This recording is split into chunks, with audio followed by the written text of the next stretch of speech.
Gabby Hayes, born George Francis Hayes on May 7, 1885, in Stannards, New York, was the third of 7 children in a family that owned a hotel and managed oil production.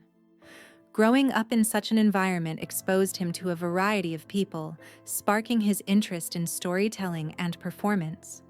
As a teenager, Hayes showcased his versatility by working in a circus and playing semi-professional baseball, which developed his ability to engage audiences and work in collaborative settings. His diverse experiences in performance became a foundation for his later acting career. In 1914, he married Olive Ireland, and together they found success in the vaudeville circuit. Their partnership lasted more than 4 decades, and Olive was a significant support system throughout Hayes's life and career, providing emotional and professional backing during his rise to fame. Gabby Hayes's rise in Hollywood. Although Hayes initially retired from performing in his 40s, the 1929 stock market crash forced him to re-enter the workforce. This setback led him to Hollywood, where he began to take on small parts in both silent and sound films. His breakthrough came after a chance encounter with producer T.M. Carr, who cast him in 30 roles over 6 years. Hayes, despite not having a cowboy background, found his niche in Western films. He quickly became known for playing grizzled, humorous sidekicks who often delivered colorful catchphrases like "Dadgummit."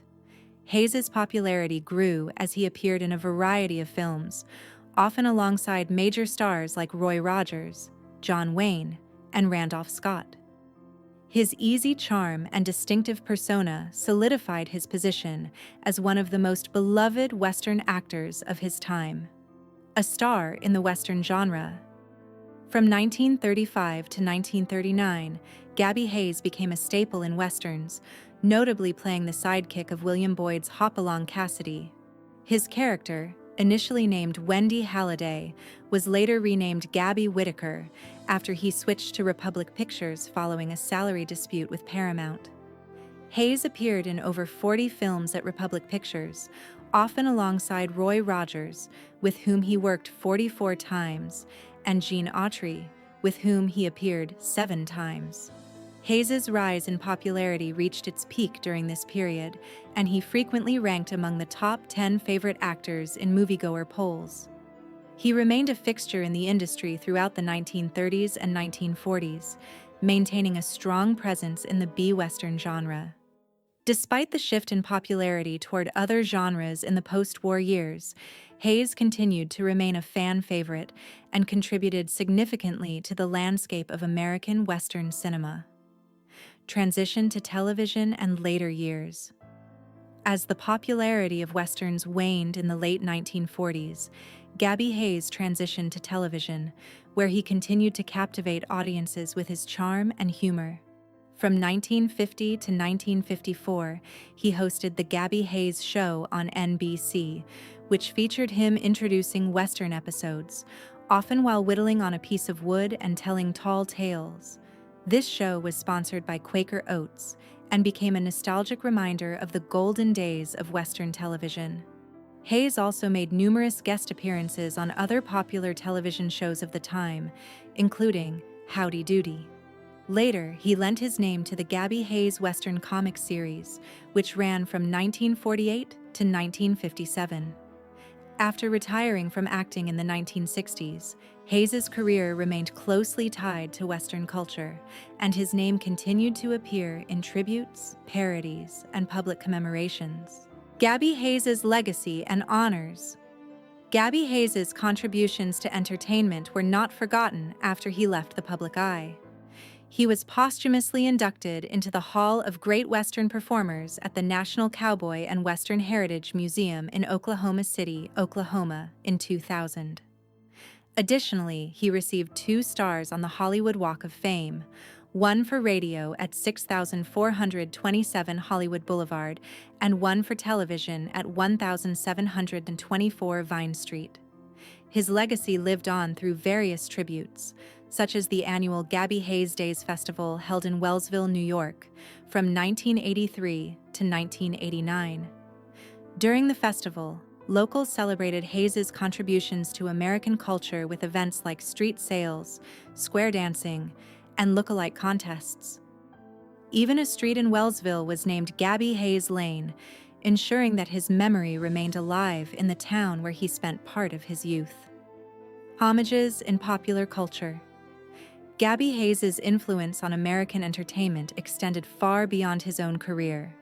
One of the most notable tributes to Hayes came in the form of a satirical character in the 1974 Mel Brooks comedy Blazing Saddles. The character, Gabby Johnson, was an affectionate parody of Hayes, complete with a grizzled beard, raspy voice, and frontier vernacular. Played by actor and director Jack Starrett, Gabby Johnson delivers a passionate speech that is largely unintelligible, a nod to Hayes's own penchant for colorful ramblings in many of his Western roles.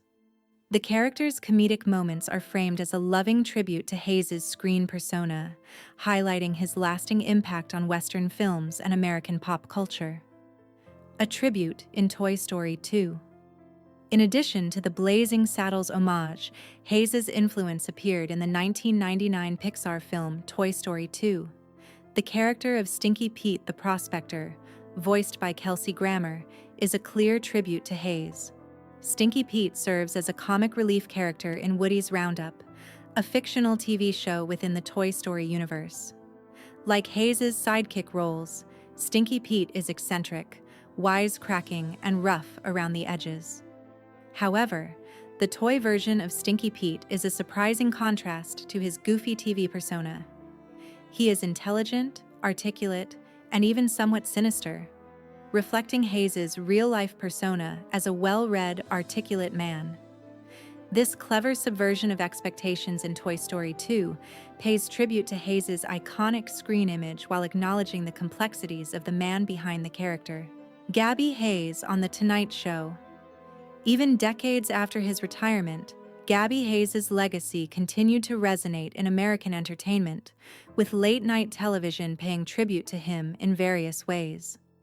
On The Tonight Show with Johnny Carson, a sketch by the Mighty Carson Art Players featured Carson impersonating Hayes. In the skit, Carson donned Hayes's signature costume and adopted his vocal twang and mannerisms, performing opposite Roy Rogers, one of Hayes's most famous co-stars. This comedic tribute demonstrated how deeply Hayes's image was ingrained in American culture, with his distinctive voice and rugged persona still widely recognizable. The sketch was so memorable that it was later included in Carson's comedy classics, showcasing Hayes's continued influence on the entertainment industry long after his acting career had ended. The friendship and professional bond. Gabby Hayes spoke fondly of his friendship with Randolph Scott, noting that they shared a deep sense of loyalty and integrity. Hayes explained that Scott was not one to seek the spotlight, but instead preferred to let his work speak for itself. Hayes also praised Scott for encouraging producers to cast older, eccentric character actors in more prominent roles, a move that helped Hayes land recurring roles as the grizzled sidekick. Hayes believed that the Western genre wasn't just about young gunslingers, but about capturing the real-life individuals who helped settle the American frontier. This understanding of the genre, coupled with Scott's belief in his ability, allowed Hayes to carve out a niche that would make him a beloved figure in Western cinema for years to come. Gabby Hayes's final years and passing.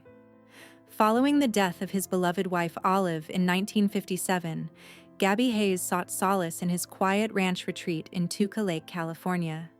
However, as he grew older, he eventually moved to a modest apartment building in Los Angeles, reflecting a more practical lifestyle in his later years. Hayes's health began to decline in early 1969, and he was hospitalized at St. Joseph Hospital in Burbank due to complications from cardiovascular disease. Despite receiving medical care, his condition worsened, and he passed away peacefully on February 9, 1969, at the age of 83. Hayes's passing marked the end of an era for fans of the B-Western genre, but his legacy lived on through his contributions to cinema and television.